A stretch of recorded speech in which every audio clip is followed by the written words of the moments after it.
1995 এ জন্ম, certificate 2025। Supreme কোর্টে ফাঁস ভোটার তালিকার রহস্য, আর এর ফলে চাপে মমতা সরকার। রাজ্যে ভোট রাজনীতিতে এক বিস্ফোরক মোড়। দীর্ঘদিন ধরে যেসব অভিযোগ ঘুরপাক খাচ্ছিল, এবার যেন তারই প্রতিফলন দেখা গেল দেশের সর্বোচ্চ আদালতে, অর্থাৎ সুপ্রিম কোর্ট অফ ইন্ডিয়াতে। ভোটার তালিকা সংশোধন বা এসআইআর নিয়ে এমন করা পর্যবেক্ষণ আগে খুব কমই সামনে এসেছে। শুনানির প্রতিটি মুহূর্ত যেন নতুন করে প্রশ্ন তুলেছে, এতদিন কি চলছিল বাংলায়। ঘটনার সূত্রপাত এক অদ্ভুত তথ্য থেকে। 1995 সালে জন্ম, অথচ বার্থ সার্টিফিকেট তৈরি হয়েছে 2025 সালে। আদালতের পর্যবেক্ষণে এই বিষয়টি শুধু সন্দেহজনক নয়, বরং গোটা ব্যবস্থার বিশ্বাসযোগ্যতাকেই প্রশ্নের মুখে দাঁড় করিয়েছে। বিচারপতিদের মন্তব্যে স্পষ্ট, তার পুরো বিষয়টি নিয়ে গভীরভাবে উদ্বিগ্ন। শুনানিতে উপস্থিত ছিলেন প্রধান বিচারপতি সূর্যকান্ত এবং বিচারপতি জয়মাল্য বাগচি। তাদের পর্যবেক্ষণেই উঠে এসেছে একাধিক অসঙ্গতি, যা রাজ্যের প্রশাসনিক ব্যবস্থার উপরে সরাসরি আঙুল তুলেছে। কমিশনের আইনজীবী ডিএস নাইডু আদালতে জানান, প্রায় 26,000 আবেদন এখনো বাকি রয়েছে, যা কয়েক ঘন্টার মধ্যেই নিষ্পত্তি হয়ে যাবে। তার দাবি, মালদায় প্রায় 8 লক্ষ মানুষের আবেদন ইতিমধ্যেই নিষ্পত্তি হয়েছে। নানা সমস্যার মধ্যেও প্রশাসন কাজ চালিয়ে গেছে। কিন্তু আদালত এখানেই থামেনি। প্রধান বিচারপতি সরাসরি প্রশ্ন করেন, যাদের আবেদন নিষ্পত্তি হয়েছে তারা কি কোনো রিসিপ্ট পাচ্ছেন? উত্তরে আইনজীবী বলেন, আবেদনকারীরা অ্যাকনলেজমেন্ট পাচ্ছেন, কিন্তু বিচারপতি জয়মাল্য বাগচি স্পষ্ট নির্দেশ দেন, নোডাল অফিসারদের দায়িত্ব হবে প্রত্যেক আবেদনকারীর হাতে যথাযথ অ্যাকনলেজমেন্ট পৌঁছে দেওয়া। এই শুনানির একাধিক মুহূর্ত স্পষ্ট হয়েছে আদালতের অসন্তোষ। প্রধান বিচারপতি এমন একটি মন্তব্য করেন, এই মামলার গুরুত্ব অনেকটাই যে তাকে কোর্টরুমে মোবাইল আনতে হয়েছে, যা সাধারণত বিরল ঘটনা। আর এতেই বোঝা যায় বিষয়টি কতটা গুরুত্ব। আর এদিকে রাজ্যের পক্ষের আইনজীবী কল্যাণ ব্যানার্জি একাধিক সমস্যার কথা তুলে ধরেন। তার অভিযোগ, নতুন তথ্য জমা দেওয়ার জন্য ওয়েবসাইটে পর্যাপ্ত জায়গা নেই এবং জমা দেওয়ার ডকুমেন্টস এর কোনো রিসিপ্ট দেওয়া হচ্ছে না। অর্থাৎ সাধারণ মানুষের পক্ষে প্রক্রিয়াটি সম্পূর্ণ করা কঠিন হয়ে পড়েছে। শুনানির সময় আরেকটি গুরুত্বপূর্ণ বিষয় সামনে উঠে আসে, অনলাইন আবেদন ব্যবস্থা।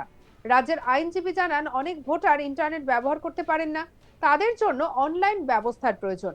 আর এই প্রসঙ্গে আদালত নির্দেশ দেয়, শুধু কলকাতা নয়, জেলার এসপি ডিএমদের অফিস থেকেও আবেদন জমা দেওয়ার সুযোগ রাখতে হবে। আর এদিকে মুখ্যমন্ত্রীর পক্ষের আইনজীবী শ্যাম ডিমান দাবি করেছেন, মাত্র 55% আবেদন গ্রহণ করা হয়েছে, বাকি নাম বাদ পড়েছে।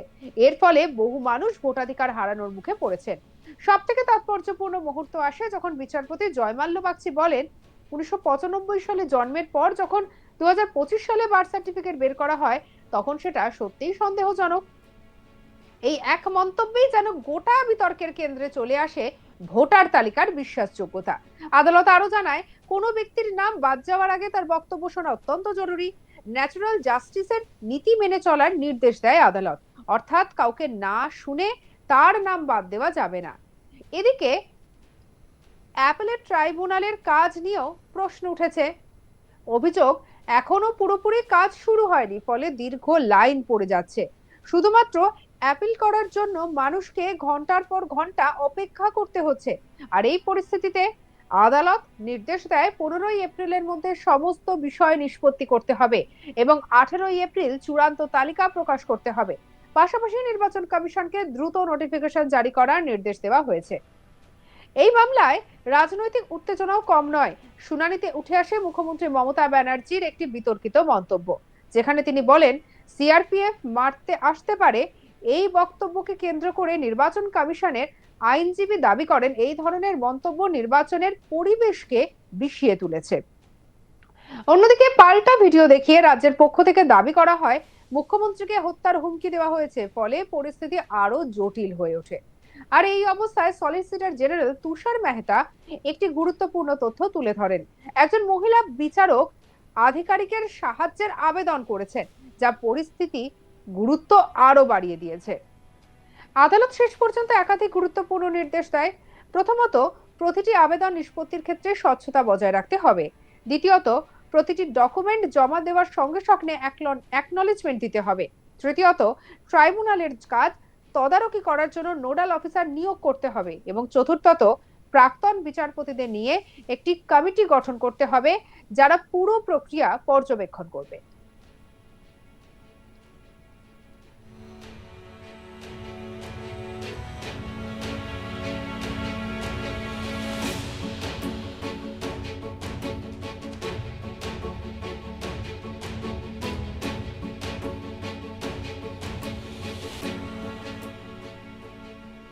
সবচেয়ে বড় কথা, আদালত স্পষ্ট করে দিয়েছে সাংবিধানিক অধিকার রক্ষা করাই তাদের প্রধান লক্ষ্য। কোনোভাবেই যাতে সাধারণ মানুষ ভোটাধিকার থেকে বঞ্চিত না হন তা নিশ্চিত করতে হবে। এই শুনানির পর রাজনৈতিক মহলে তীব্র আলোড়ন তৈরি হয়েছে। বিরোধীরা বলছে এতদিন ধরে যা অভিযোগ করা হচ্ছিল তা আদালতের পর্যবেক্ষণেই প্রমাণিত। অন্যদিকে শাসক দল দাবি করেছে পুরো বিষয়টি রাজনৈতিক উদ্দেশ্য প্রণোদিত। তবে সবকিছুর ঊর্ধ্বে উঠে একটা বিষয় পরিষ্কার, ভোটার তালিকা নিয়ে যে প্রশ্ন উঠেছে তা সহজে থামার নয়। 1995 এ জন্ম, 2025-এ বার্থ সার্টিফিকেট, এই এক তথ্যই যেন গোটা ব্যবস্থার উপরে ছায়া ফেলেছে। এখন দেখার আদালতের নির্দেশ কতটা কার্যকর হয় এবং সাধারণ মানুষ তাদের প্রাপ্য অধিকার ফিরে পান কিনা। কারণ শেষ পর্যন্ত গণতন্ত্রের শক্তি নির্ভর করে ভোটারের উপর। আর সেই ভোট যদি প্রশ্নের মুখে পড়ে তাহলে পুরো ব্যবস্থাই বিপদের মুখে পড়ে। এই ঘটনায় স্পষ্ট দেশের নির্বাচন কমিশনের ভূমিকা এখন সবচেয়ে গুরুত্বপূর্ণ। আগামী কয়েকদিনই ঠিক করে দেবে এই বিতর্ক কোন দিকে মোড় নেয়। এক কথায় বাংলার রাজনীতিতে নতুন ঝড়ের সূচনা হয়ে গেল।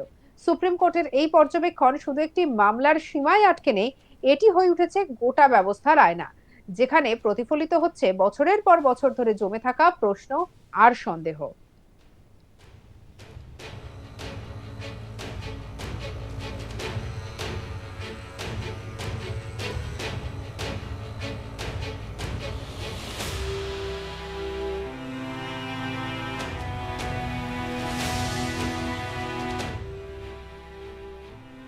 শুনানির প্রতিটি মুহূর্ত যেন নতুন করে প্রশ্ন তুলেছে যে এতদিন কি চলছিল বাংলায়। ঘটনার সূত্রপাত এক অদ্ভুত তথ্য থেকে। 1995 সালে জন্ম, অথচ বার্থ সার্টিফিকেট তৈরি হয়েছে 2025 সালে।